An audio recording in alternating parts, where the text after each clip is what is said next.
दोस्तों बिहार की ये 24 साल पुरानी मर्डर मिस्ट्री है जिसने बिहार में उस समय के जंगल राज होने के सारे सबूत एक साथ दे दिए थे। इस हत्याकांड के तार तब के सीएम के साथ सीधे जुड़ रहे थे। तब बिहार में राबड़ी देवी सत्ता की कुर्सी पर थी।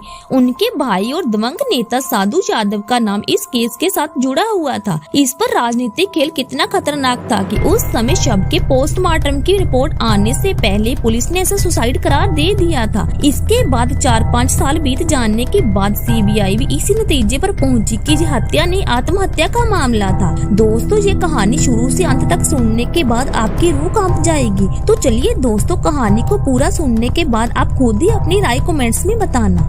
दोस्तों बात 1999 की है। बिहार में तब राजद की सरकार थी और सीएम की कुर्सी तब राबड़ी देवी संभाल रही थी। ऐसे में पटना का एक एनआरआई परिवार का लड़का गौतम सिंह जानता था कि ऐसे में बिहार में नेता बनना है तो साधु यादव के सहारे ही राजनीति में एंट्री मिल सकती है। उसका पूरा परिवार और पिता बेअन सिंह विदेश में रहते थे और वह अकेला यहाँ पटना में रहता था। साधु यादव के साथ उसकी अच्छी खासी जान पहचान थी। दोस्तों गौतम की दोस्ती पटना के एक बड़े कपड़ा कारोबारी उज्जवल जैन की बेटी शिल्पी जैन से थी।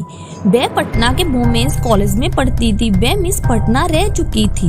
उम्र केवल 23 साल। वह 3 जुलाई 1999 को कंप्यूटर क्लासेस के लिए अपने इंस्टीट्यूट रिक्शे से जा रही थी। रास्ते में उसे गौतम का एक दोस्त मिला और उसे छोड़ देने की बात कही। वह रिक्शा से उतरकर उसकी कार में बैठ गई। इसके बाद उस शख्स ने उसे कहा कि वह उसे गेस्ट हाउस ले जा रहा है। यहाँ गौतम है। वह गाड़ी लेकर वाल्वी गेस्ट हाउस पहुँचता है। गौतम को ये सूचना मिलती है तो वह भी वहाँ गेस्ट हाउस पहुँचता है क्योंकि गौतम भली भांति जानता था कि गेस्ट हाउस अयाशी का अड्डा है। दोस्तों यहाँ से कहानी जो भी है वह केवल सुनी सुनाई है। कहानियों की माने तो गौतम जब वहाँ पहुँचता है तो देखता है कि शिल्पी के शरीर पर कपड़े नहीं है और वह रो रही है। गौतम उसे बचाने की कोशिश करता है। वहाँ मौजूद लोग उसे बुरी तरह पीटते हैं। शिल्पी के पिता इधर बेटी के घर वापस न आने पर पुलिस के पास पहुँचते हैं। दोस्तों इसके बाद पुलिस को एक सूचना मिलती है और इसके आधार पर पुलिस राबड़ी देवी के भाई और साधु यादव के क्वार्टर पर पहुंचती है। वहां गैराज में गौतम की सफेद कार उन्हें मिलती है जिसमें गौतम और शिल्पी की लाश पड़ी थी।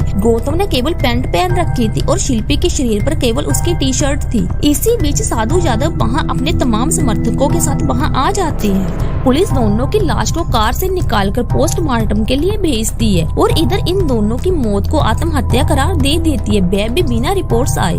गाड़ी जिसमें दोनों की लाश मिलती है पुलिस के लोग उसे ड्राइव कर ले जाते हैं जिसमें सारे सबूत मिट जाते हैं। दोस्तों फिर गौतम का अंतिम संस्कार रात में ही कर दिया जाता है। इसके बाद इस मामले पर राबड़ी देवी पर राजनीतिक और विपक्षी दबाव बढ़ता है तो वह इस केस को सीबीआई को उसी साल सितंबर में सौंप देती है।